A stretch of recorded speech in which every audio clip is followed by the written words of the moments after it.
Hey friend, welcome back to Shutdown, Not Shaken, a special mini-series of the At Ease podcast. I am your host, Cristin Candace, and this is the final episode in this series. Not of the podcast, just this series. And I want to take a deep breath with you.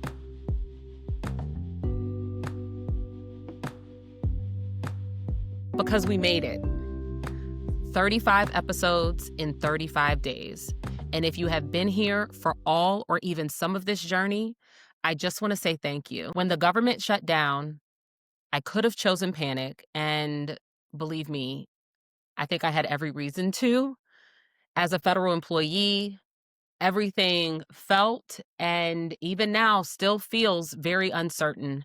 The paychecks, the policies, the politics, I have no clue what's going on.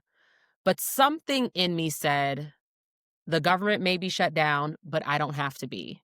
So I did what I know how to do best, which is create. I picked up this podcast at ease after not recording for almost 2.5 years. There was no plan, no team, no outline, just a deep desire to help people who are impacted by the shutdown. People like me who are trying to find their footing in the middle of all this chaos. The platform I previously used to edit podcast episodes, gone. The intro music, lost somewhere in an old file folder I barely remembered the name of. So I had to rebuild from scratch. And if you listened to those early episodes, you may have noticed I was definitely experimenting with different platforms. The audio quality shifted. The intros evolved. The tone found its rhythm again. But I stayed committed to the process. Over these 35 days, we've talked about a lot. We've explored grief, what it teaches us about grace. We unpack silence and how sitting can be one of the most powerful coaching tools and healing practices we have. We talked about psychological safety, joy as resistance, and the 7 types of rest that so many of us overlook. We explored how movement heals through dance, through body awareness, through the wisdom that lives beneath our skin. We examine self-care not as a luxury, not as consumerism, but as radical attention to what's needed.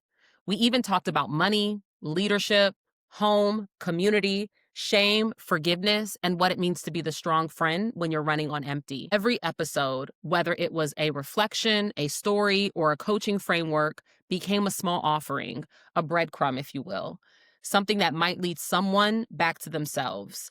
And if it did that, even once, then it was worth every late night recording session, every technical hiccup, every time I hit delete and started over. This season, and while it's not over, has taught me more about myself than I ever expected. And here are some of the biggest lessons.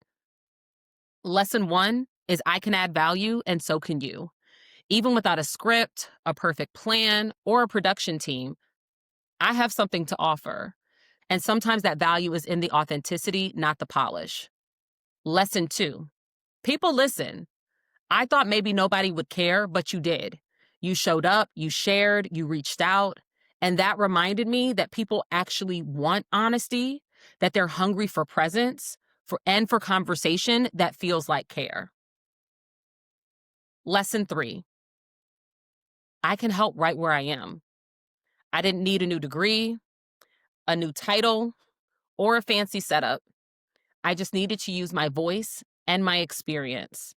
I needed to remain curious instead of trying to be an expert. Lesson 4, it doesn't have to be perfect.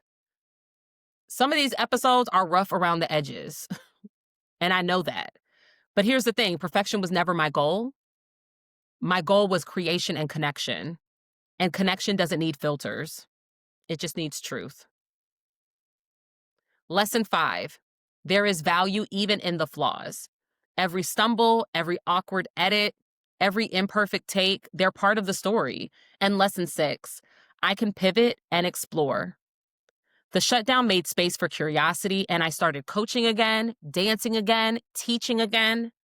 And somewhere in that movement, that literal movement, I rediscovered freedom to experiment, to play, to rebuild what work and worth mean to me on my own terms.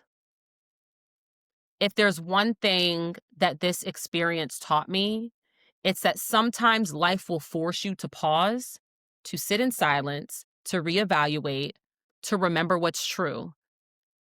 And in that stillness, you might realize you don't have to have it all figured out. You just have to start. You might not have the right tools, you might not feel ready, but clarity doesn't come before action, it comes through it. And even in uncertainty, even in the shutdown, there is room for creation, for service, and for grace. So whether you're furloughed, between jobs, or simply trying to find your next step, I hope this series has reminded you that you are capable of building something beautiful, even in the in-between. So here is my question for you as we close this chapter. What did you learn about yourself in this season? What truths did you uncover when the noise stopped and the pace slowed down? And how might you carry that forward even after the world speeds back up? Take a breath, place your hand on your heart, and remember, even in the shutdown, you are not stuck. You are being reshaped, refocused, and reminded of who you are. If today's episode or this series spoke to you, please share it with someone who might need it too. Leave a 5-star review and a few words about what resonated with you most. It helps others find this space and join our growing community. Until next time, take care of yourself, give yourself grace, and you are allowed to feel at ease.